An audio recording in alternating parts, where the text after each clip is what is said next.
Good play. Oh, finish that. Good play. He's the point guard and you're running like this. You should be sprinting. No turnovers when y'all have the ball.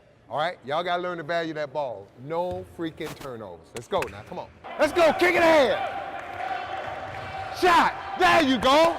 Good basketball. There you go. The harder I work, the luckier I am. Now think about that.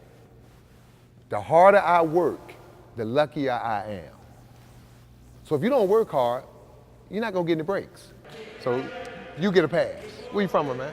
Baton Rouge. Baton Rouge, Louisiana? What's your name? Jalen Hawkins. Okay, I'm from Georgia. All right. Come screen for each other. You come off. I may do this. That's why you guys initially stay wide. You see what I'm saying? Get to the rack. And when somebody comes, you find the open guy. You my wing guy. Get out and run. You score, right? You score, right? Get out and run. Run. If you get in a habit of staying in your stance, talking on defense, setting your man up, setting good screens, as you get older and you advance and you get to the pros, you're gonna already be ahead of the guy. It's gonna be natural for you. So now me as a coach, I don't have to worry about teaching you that. Because in an NBA game, all the stuff we're trying to teach you on defense you gotta do, on offense, you gotta do the same thing. You gotta set your man up. All right, gotta set screens. Let's go. If I pass it to the post, I'm setting the screen. Setting the screen, coming out, you can dive, you can roll and replace, you can cut down the middle. Yeah, he's a basketball head. He knows a lot about the game. I mean, I try to pick his brain on and off the court, and he's definitely a reliable source. Coach set a screen and you did this and quit. You know how many times in an NBA game you're gonna get screened? About 30. If you quit on half from, guess where you're gonna be the next game? I mean, I look up to him because I play with him in Panama. See how he coaches his guys against the Bahamas. You know, I really like him as a person as well. You know, he's a lot of wisdom, and he has the same fire and energy like us. You know, and he just know the game, and he know how we play. He knows our attitude. He knows our anger on the court.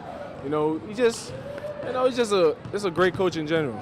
For a lot of these kids, they're going to get college scholarships, and I tell them all, you know, the best thing I ever did, even more important than playing basketball, because that's just such a short time of your life, was getting an education.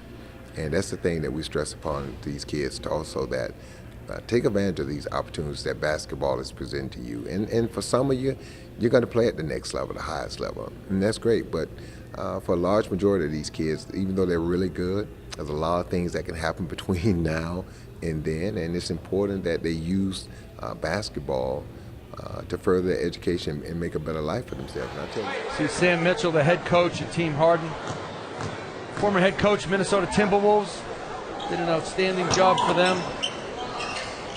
He's really been a mentor, coach, teacher to these young men, teaching them how to be a pro, not just a game of basketball.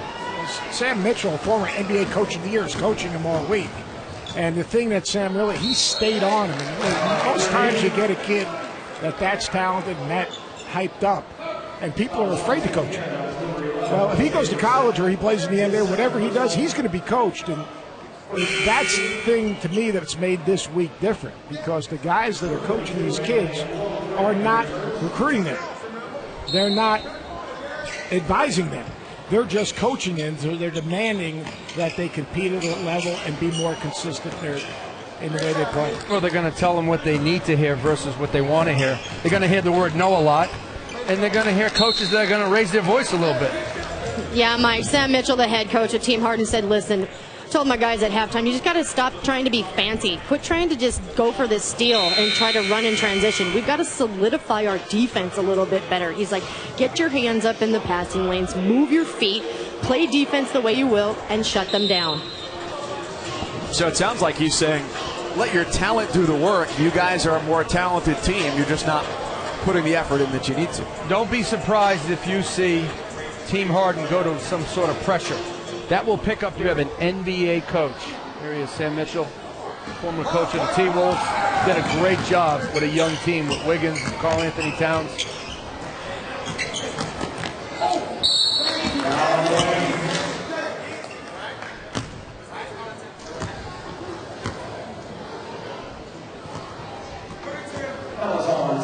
history as a player as well. This is a talented group to be in charge of as well. It's something that even coaches on the summer circuit never have a team that's this stacked. And there's a lot of egos on that bench and in the locker room. So when you have a guy like Sam Mitchell, who's played in the NBA and coached in the NBA, he knows how to deprogram those egos, make them play as a unit. First-class guy, really taught these kids how to act like a pro and train like a pro. That's so important because they all want to be professionals. And a lot of these guys don't understand what it's going to take from a work ethic standpoint. Team-ranked players, 11 of them on Team Harden's squad, and they win it. 123-96 over Team Canada. And you got to give a lot of credit to Sam Mitchell, the head coach, Yes. former NBA player, former NBA coach. He got his team prepared for the second half. He pressed all the right buttons.